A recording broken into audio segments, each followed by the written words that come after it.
অতিরিক্ত মূল্য দিয়ে তার কাছে নিজেকে সস্তা করে ফেলো না। নিজের মূল্যটা ধরে রাখার জন্য হলেও কখনো কখনো কঠোর হওয়া খুব দরকার, কারণ সবাই অতিরিক্ত মূল্য পাওয়ার মর্যাদা বোঝে না। ভালো থাকতে হলে মাঝে মধ্যে একটু নিষ্ঠুর হতে হয়। যে তোমার বিশ্বাস ভেঙেছে তাকে তুমি ধন্যবাদ দাও, কারণ সে তোমার চোখে আঙুল দিয়ে দেখিয়ে দিয়েছে সবাই বিশ্বাসের যোগ্য না।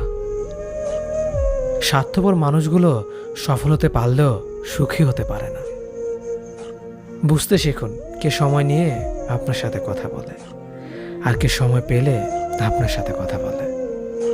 পৃথিবীতে কঠিন বাস্তবের মধ্যে একটি বাস্তব কথা হলো, মানুষ যখন সফলতার দ্বার প্রান্তে এসে পৌঁছায় আর তখনই প্রিয় মানুষটি হারিয়ে যায়।